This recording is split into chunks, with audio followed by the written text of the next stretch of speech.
இன்னைக்கு வந்து தமிழ்நாடு முழுவதுமே தேமுதிக சார்பில்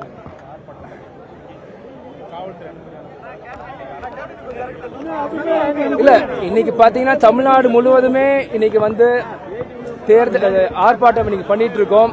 ஆனா காவல்துறை வந்து இந்த நேரத்தில் மக்கள் பிரச்சனை பேசுறதுக்காக எங்களுக்கு வந்து உறுதுணையா இருக்கணும். ஆனால் அந்த காவல்துறையே காவல்துறையே இந்த நேரத்தில் பர்மிஷன் கொடுக்காம ஸ்டேஜ் போட விடாம சொல்றது உண்மையிலேயே ஒரு வருத்தமான ஒரு விஷயம். காவல்துறை தான் எல்லா லா அண்ட் ஆர்டரை காப்பாற்றி மக்களுக்காக இருந்து சர்வீஸ் செய்யற ஒரு இது.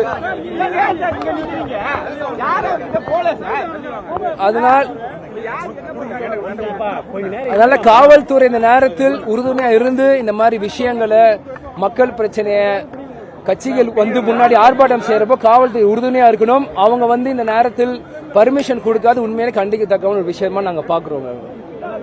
எதிர்கட்சிகள் மற்றும் கூட்டணி கட்சிகளுக்கு தான் இங்க போன்ற நிலையை ஏற்படுது போராட்டம் காவல்துறை அனுமதி கொடுக்கல கேட்கல மாதிரி ஒரு போராட்டத்துக்கு அனுமதி கொடுக்கப்பட்டு ஆர்ப்பாட்டம் நடக்கிறது. அதிமுக இருக்கட்டும் தேமுதிக இருக்கட்டும் மற்ற கட்சிகளுக்கு போராட்டத்துக்கான அனுமதி கொடுக்காதது எந்த வகையில? இதுதான் ஆளுங்கட்சியோட பவர். ஆளுங்கட்சி ஏதோ தவறு செஞ்சா எதிர்கட்சிங்க எல்லாருமே சுட்டி காமிப்பாங்க. இதுதான் வழக்கம். ஆனா ஆளுங்கட்சி தவறு செய்யும்போது எதிர்கட்சி சுத்தி காமிக்காத போது கண்டிப்பாக ஆளும் கட்சி இருக்கிறவங்க வந்து அதை வந்து எப்படியாச்சும் தடுக்கணுமோ அதுக்கு அனைத்து வியூகங்களும் எடுக்கிறாங்க. அந்த மாதிரி தான் இன்னைக்கு அஇஅதிமுக இருக்கட்டும் தேமுதிக இருக்கட்டும் வேற எந்த கட்சியாக இருக்கட்டும் நாங்க இன்னைக்கு வந்து எல்லா இடத்தையும் தமிழ்நாடு முழுவதும் ஆர்ப்பாட்டம்னு சொல்லும் போது எங்களுக்கு பல்வேறு பிரச்சனைகள் கொடுக்கறாங்க. மக்கள் வந்து எத்தனையோ மக்கள் ஆர்வமா ஆர்ப்பாட்டம் கலந்து வந்தா வண்டிகளை வெளியே நிறுத்துறாங்க, நடக்க விடுறாங்க, பெர்மிஷன் கொடுக்க மாட்டேங்கிறாங்க, ஸ்டேஜ் போட முடியல, மைக்கு கொடுக்க மாட்டேங்கிறாங்க, பல பிரச்சனைகள் இருக்கு. ஏன்னா நாங்க எல்லாருமே ஆளுங்கட்சியை சுட்டி காமிக்கிறோம். இதே ஆளுங்கட்சி நல்லது செஞ்சாங்கன்னா நீங்க இந்த வள்ளூர் கோட்டை முழுவதுமே பிளாக் பண்ணி நீங்க அவங்களுக்கு சப்போர்ட் செஞ்சா நீங்க காவல்துறை வேலை பார்த்துருக்கோம். உண்மையிலே கண்டிக்கத்தக்க விஷயம். நான் மீண்டும் அதான் பதிய வைக்கிறேன். கள்ளச்சாராய விவகாரத்தை பொறுத்தவரையுமே எதிர்கட்சிகள் மற்றும் கூட்டணி கட்சிகள் அரசியல் ஆதாயத்துக்காக தான் வந்து போராட்டத்தை முன்னெடுக்கிறாங்கன்ற ஒரு கருத்து வைக்கிறாங்க. இல்ல கள்ளச்சாராயம் என்ன பெரிய தேசிய விஷயமா? மக்களுக்கு வந்து நல்ல பயனுள்ள ஒரு விஷயத்த நாங்க எதிர்கட்சிகள் வந்து அரசியல் விஷயத்துல இருக்கிறோம். கள்ளச்சாராயம் குடிச்சு பல நூறு மக்கள் இறந்து இருக்காங்க. அந்த இறந்தவங்களுக்காக ஆறுதலா நீங்க மற்ற கட்சிகள் வந்து போராட்டம் செஞ்சுட்டு அவங்களுக்கு ஒரு உறுதுணையா இருக்கிறோம். இது எப்படி அரசியல் வியூகம் சொல்றாங்கன்னே தெரியல. தவறான ஒரு விஷயம். அதனால் இது வந்து அரசியலால யாரு நாங்க வந்து திமுக எல்லாமே அரசியலாக்க இன்னைக்கு தேமுதிக தமிழ்நாடு முழுவதும் மக்கள் நலன் கருதி மக்களுக்காக இன்னைக்கு போராட்டம் செஞ்சிருக்கோம். இந்த விஷயம் இந்த மாதிரி போராட்டங்கள் நடத்தலைன்னா ஆளும் கட்சி இதை வந்து மூடி மறைப்பாங்க.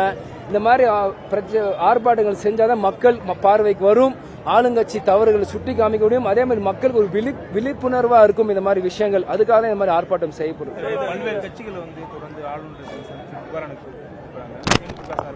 தேமுதிக சார்பாக 27ஆம் தேதி வந்து ஆளுநரை சந்திச்சு எங்க பொதுச் செயலர் திருமதி பிரேமலதா விஜயகாந்த் கவர்னரை சந்திச்சு முறையிடுறோம். அது நியூஸ் எல்லாமே அவங்களுக்கு தெரியப்படும். அது எல்லாமே உங்களுக்கு தலைமையிலிருந்து அறிவிப்போம். தவறான ஒரு விஷயம். எல்லா கல்யாணத்துக்கும் எல்லா துக்க விஷயங்களும் கலந்துக்கிற முதல்வர் இன்னைக்கு பல நூறு மக்களுக்கு அன்னைக்கு கள்ளச்சாராயமால இறந்திருக்காங்க.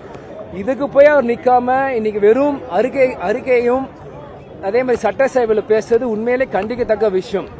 நீங்க ஜெயிக்கிறதுக்கு முன்னாடி வேணா திமுக தலைவராக இருக்கலாம். ஆனா ஜெயிச்சதுக்கு அப்புறம் ஆளுங்கட்சி எதிர்கட்சி பொதுமக்கள் எல்லாருக்குமே நீங்க முதல்வர். ஆனா மக்கள் அங்க தவிக்கும் போது உடனடியாக அன்னைக்கு போய் அந்த ஸ்பாட்ல இருந்து அவர் வேலையை பார்த்து இருக்கணும். ஏன்னா கொரோனா டெத்துக்கு அப்புறம் இன்னைக்கு இவ்வளோ மக்கள் இன்னைக்கு இறந்தது பாக்குறது உண்மையை மன வேதனையாக இருக்கு. முதல்வர் போகாது வந்து உண்மையிலே ஒரு தவறான விஷயம், கண்டிக்கத்தக்க விஷயம். இதுல இருந்தே தெரியுது இது திமுக அரசு தவறு செஞ்சிருக்குன்னு அவங்களுக்கே ஆழ மனசுல குத்துறதுனால அவங்க முதல்வர் நீங்க போகாம அங்க இருக்கிறார். அடுத்த கட்ட போராட்டம் எல்லாம் நிகழ்வும் நீங்க வர நாட்கள் நீங்களே சந்திப்பீங்க. நன்றிங்க.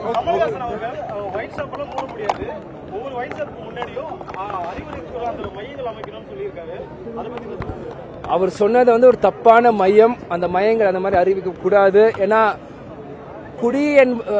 குடிக்கிறது வந்து ஒரு தவறான விஷயம். அது அளவா குடிங்க கொஞ்சமா குடிங்க நம்ம சொல்லக்கூடாது. ஏன்னா இன்னைக்கு நம்ம எல்லா சினிமாக்கள்ல பாத்தீங்கன்னா அந்த நம்மளுக்கு கார்டு போடுறாங்க. இன்னைக்கு எல்லா லிக்கர்லயுமே அந்த அதுவே விற்கிறாங்க குடிக்காதீங்க. இருந்து ஒரு கட்சி தலைவர் வந்து அது சொல்றது தவறான ஒரு விஷயம்.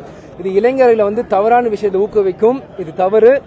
குடிக்கிறது ஸ்மோக் பண்றது எல்லாமே இங்க இருக்க ஹெல்த் நம்மளை பாதிக்கும். அது தவறான விஷயமா தான் நான் பாக்குறேன்.